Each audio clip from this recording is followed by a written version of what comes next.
Sir रात में बच्चों के साथ साथ अभिभावक के साथ भी मिले। क्या ऐसा मामला है, क्यों मिलना हुआ? देखिए, सबसे पहले तो आपके लाहौरी न्यूज़ को हमारी ओर से बहुत शुभकामनाएं। आपके न्यूज़ चैनल के माध्यम से आपके जो भी दर्शक वर्ग हैं सभी को बहुत बधाई। हम लोग यहाँ पे रात्रि पाठशाला संचालित करते हैं और इसका नाम है बोधिसत्व रात्रि पाठशाला। यहाँ पे बोधिसत्व रात्रि पाठशाला के माध्यम से हम लोग सोनवा टेंगाल के जो भी गरीब बच्चे हैं, गरीब परिवारों के बच्चे हैं जो सही से एजुकेशन हासिल नहीं कर पाते हैं, उनकी हम लोग मुफ्त में शिक्षा की व्यवस्था करते हैं। और भारतीय संविधान जिसने शिक्षा को मौलिक अधिकार की श्रेणी में रखा है, तो हम लोगों का एक प्रयास है कि हम लोग हर व्यक्ति तक शिक्षा को पहुंचा पाए। अमीर वर्ग तो शिक्षा ले ही लेते हैं, लेकिन जो गरीब वर्ग होता है उनको शिक्षा हासिल करने में बहुत सारी समस्याओं का सामना करना पड़ता है। उनको महंगी किताबें खरीदनी बहुत मुश्किल होती है, उनको पठन सामग्रियां उनके लिए बहुत मुश्किल हो जाती है।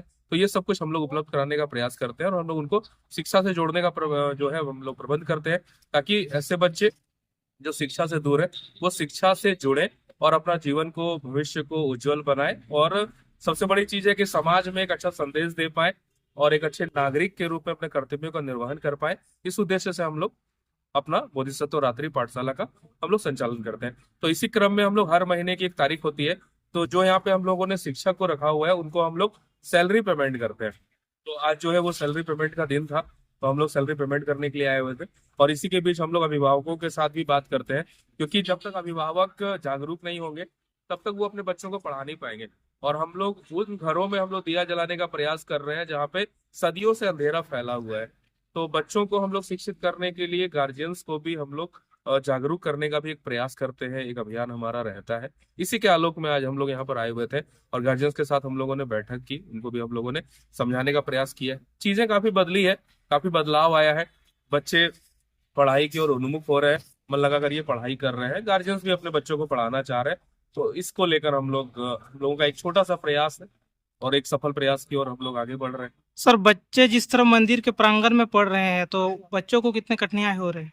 देखिए, पहले तो जब हम लोगों ने इस राष्ट्रीय पाठशाला को हम लोगों ने आरंभ किया था, उस समय बच्चे मंदिर के फर्श पर नीचे बैठ के पढ़ाई करते थे। तो जब ठंडे का दिन होता था तो उनको बहुत समस्याएं आती थी।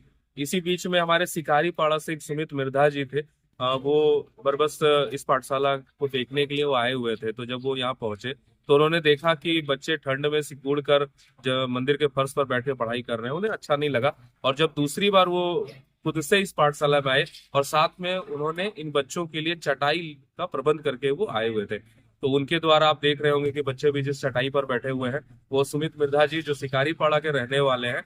शिकारी पाड़ा के एक गांव बाजार के पास ही एक गांव है उनका, वहां से संबंध वो रखते हैं। तो उनके द्वारा चटाई प्रदान की गई है, तो उसमें बच्चे भी आराम से पढ़ के अपना ठीक ठाक एजुकेशन वो हासिल कर रहे हैं।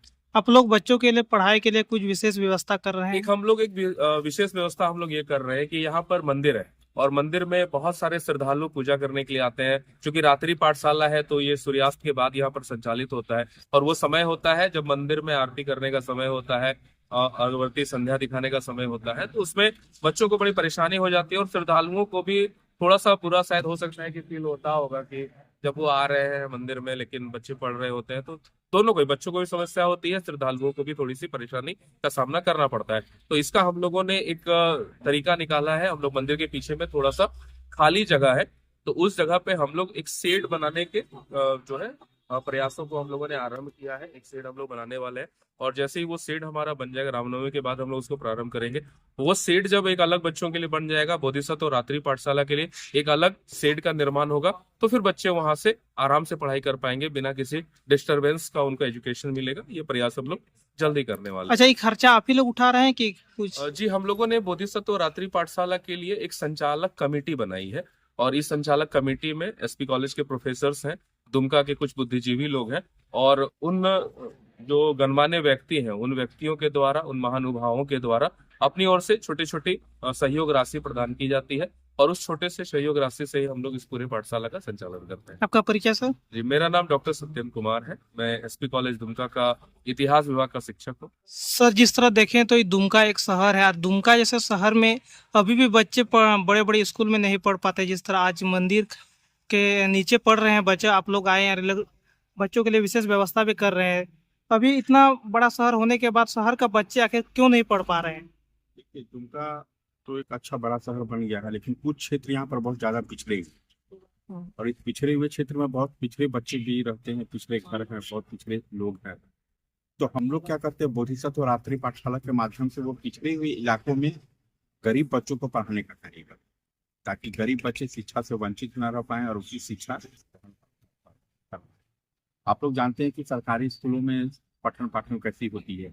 इसी दृष्टिकोण को ध्यान में रखते हुए हम लोग जो है संध्या के समय में एक अपना ट्यूटर को देते हैं और वो मतलब कि यहाँ पर पढ़ाते हैं, जिससे बच्चे लाभान्वित होते हैं। इससे ये फायदा होता है कि पिछड़े हुए क्षेत्र के बच्चे जो पढ़ाई के प्रति जागरूक नहीं है वो भी अच्छी शिक्षा प्राप्त कर पाते हैं और उन्हें भी शिक्षा के माध्यम से हम लोग जोड़ने का प्रयास कर रहे हैं। अच्छा, इस तरह बच्चे जो नहीं पढ़ पा रहे हैं, इसमें गार्जियन का दोष होता है कि किसको मान रहे हैं आप? देखिए, हमारे क्षेत्र में गार्जियन जो है वो बहुत पिछड़े हुए हैं, अभिभावक बहुत पिछड़े हुए हैं। तो पिछड़ापन होने के कारण उन्हें यह पता नहीं है कि शिक्षा क्या चीज होती है, शिक्षा के प्रति वह खुद जागरूक नहीं है, इसलिए वह अपने बच्चे को कहाँ से जागरूक कर पाएंगे। तो हम लोग चूंकि शिक्षक है और हम लोगों का यह दायित्व है कि ऐसे पिछड़े हुए अभिभावक जो शिक्षा के प्रति जागरूक नहीं है उनको भी जागरूक करें और उनके बच्चों को भी जागरूक करें, क्योंकि यदि माता पिता जागरूक होंगे तभी उनके बच्चे जागरूक होंगे। तो हम लोग यहाँ पर दोनों कार्य कर रहे हैं, अभिभावक को भी जागरूक करने का प्रयास कर रहे हैं और उनके माध्यम से बच्चों को भी शिक्षा दे रहे हैं। आपका परिचय सर? मेरा नाम डॉक्टर चंद्रशेखर अजय है, मैं एसपी कॉलेज में असिस्टेंट प्रोफेसर के पद पर कार्यरत हूँ।